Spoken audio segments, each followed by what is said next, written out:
Добрый день. В эфире программа «Процесс. Итоги недели». И сегодня мы будем говорить о том, что происходит в Хамовническом суде в зале номер 7. У нас здесь в студии адвокат Вадим Клюгант и экономист Сергей Алексашенко. Добрый день. Здравствуйте.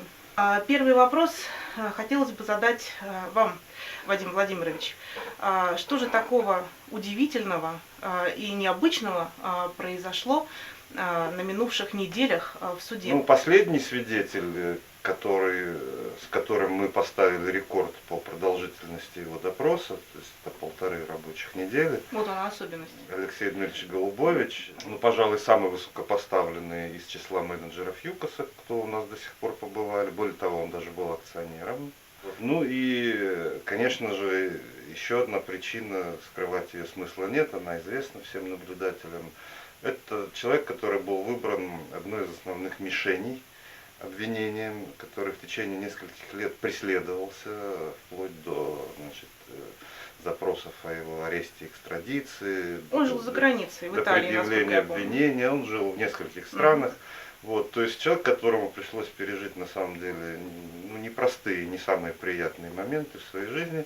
Вот, человек, которого допрашивали не менее 12 раз, это только то, что нам известно. Известно нам не все, мы знаем точно, что было еще. То есть к следователю он ходил столько раз? Нет, он ходил больше раз, это столько пришито в наше дело, а сколько было всего, это же тайна, это мы не знаем.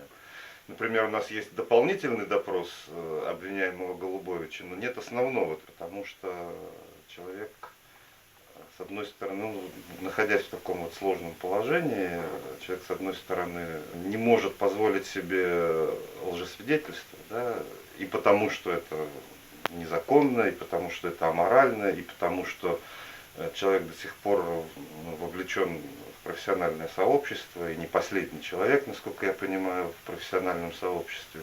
Вот. И понятно, что человек такого уровня не может позволить себе лгать в суде под присягой. Ну, просто напомним для наших зрителей, что Алексей Голубович в первый день допроса в суде сказал одни вещи, а в последующие дни, особенно после того, как это совпало странным образом с тем, что прокурор Ибрагимова сказала, вы что, соскучились по Ходорковскому, он каким-то чудесным образом стал менять свои показания. Ну да, а в последний заключительный день он сказал, что он не усматривает противоречий между сказанным тогда и потом. Вот. И в то же время, находясь совершенно очевидно под прессом, открытым, достаточно откровенным, у нас же наши обвинители не стесняются особенно. И даже в процессе, вот то, что вы вспомнили, это иначе как открытые угрозы назвать ведь нельзя никак. Вот. То есть ему приходится маневрировать. Что мы выяснили? Мы выяснили, что, например, делая какие-то заключения о той или иной эквивалентности, да, он не принимал во внимание целый ряд обстоятельств, которые ему не были известны с его слов. Ну, например, о том, что там акции обменивались с односторонним правом обратного выкупа. То есть такое любой оценщик не может не принять во внимание, если он знает, да, причем на очень льготных условиях. О том, что эти акции находились под такой рейдерской атакой, где десятками исчисляются там судебные всякие действия, решения и так далее. Тоже фактор, который называется риском, и который нельзя не учитывать при оценке, сколько же этот товар стоит на рынке. Вот. Или, например, там лозунг, что заниженные цены, да, нефть там поставлялась по заниженным ценам, это лозунг. А дальше выясняется, что это нормальная, общая распространенная практика всех компаний, которые являются холдингами, где есть технологическая цепочка. Ну, здесь дочерние какие-то структуры. Иначе все это невозможно просто это построить.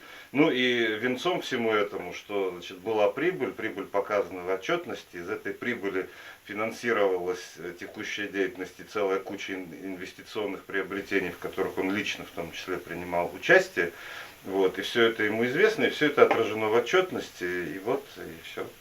Вопрос к Сергею Владимировичу. Вот как вы воспринимаете все эти обвинения, которые с самого начала были заявлены?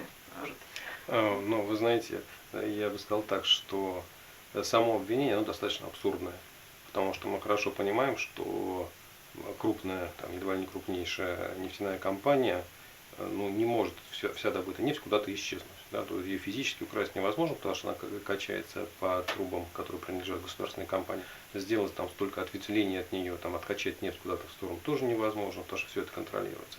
Моя личная там, профессиональная позиция состоит в том, что всерьез к этому обвинению относиться нельзя. Но, к сожалению, это означает, что и простого объяснения нету. Да, потому что если государство в лице обвинителей с таким упорством продолжает доказывать абсурдные вещи, да, что дважды два это 5, да, что трава всегда бывает там ярко-красного цвета, ну в крайнем случае синего или фиолетового, но зеленого она не бывает никогда. Такие странные силлогизмы. Да, то вот понять, зачем это делается, к сожалению, невозможно, и, соответственно, и объяснить невозможно. И, к сожалению, вот с точки зрения бизнеса, мне кажется, что государство допускает очень большую ошибку, продолжая этот процесс, ровно потому, что государство лишний раз всем говорит: я могу с любым делать все, что угодно. Я могу любого обвинить там, в краже, не знаю, там, шапки Мономаха из алмазного фонда, и вы будете сидеть на скамье подсудимых столько, сколько я сочту это нужно. А как вы восприняли новость о том, что слушания в Страсбургском суде опять отложились? Понятно, что в очередной раз наш представитель как бы заболел, как бы не смог, но в марте будет продолжение этой истории. Ну, мы надеемся.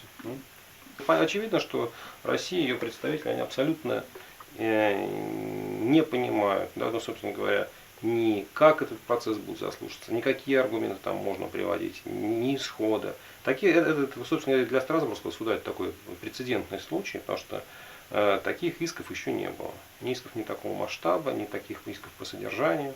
Поэтому к процессу нужно относиться серьезно. Здесь надо одно обстоятельство иметь в виду, и хорошо бы его иметь в виду и тем, кто принимает решения от имени Российской Федерации, как себя вести. Чем дальше идет хамовнический процесс, тем сложнее становится ситуация для Российской Федерации. Вот и в Страсбургском суде по этой жалобе, и в Гаагском коммерческом арбитраже, который тоже признал приемлемым очень похожие исковые требования, в данном случае группы Минотеп.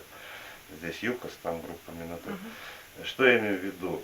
Знаете, если будет признано вот сейчас хамовническим судом, что хищение нефти у ЮКОСа имело место быть, это что означает? Это означает, что у ЮКОСа этой нефти никогда не было. Что, соответственно, никаких налоговых обязательств, связанных с ее реализацией этой похищенной нефти, он нести не мог.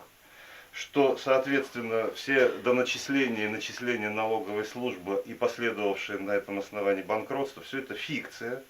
И что, то есть полный тупик. Значит, что банкротство назад, налоги назад, ЮКОС восстанавливается из небытия, так получается. Потому что невозможно одновременно утверждать взаимоисключающие вещи. Сегодня получается именно такая ситуация. Одно и то же государство в этом процессе утверждает, что вся нефть была похищена, а в том процессе утверждает, что вся та нефть принадлежала ЮКОСу, даже если она принадлежала другим компаниям, пусть и связанным с ЮКОСом, и с нее не было заплачено налогов, и поэтому все правильно сделали российские власти, когда доначислили, обанкротили и так далее, и так далее. Ну, вы знаете, вот некая такая медицинская аналогия, да? Что такое шизофрения? Шизофрения это расщепление ума или расщепление сознания, да? Вот, ну, это болезнь, когда мы говорим о человеке. Вот. Когда пытаются сознательно расщепить нерасщепляемое, ну, здесь уже что-то другое. Это уже просто люди либо себя сами в тупик какой-то загнали и не знают, как из него выбираться. Вот. Либо это такое намеренное в расчете на то, что как-то само рассосется. Ну, явно, что само-то не рассосется. Мы здесь говорили о показаниях Алексея Голубовича. Но мы знаем, что 38% ВНК было у государства. И государство на тот момент абсолютно все одобряло, и никаких претензий не возникало. Такая же ситуация и с налогами по ЮКОСу, все было уплачено. И мы помним, даже президент в самом начале этого дела, да, сказал, что ЮКОС заплатил налоги, все в порядке. До начала этого дела. До начала этого дела. Ну, прям накануне, да. Конечно, ну слушайте, государство же не унтер-офицерская вдова, которая сама себя будет сечь. Тем более российская.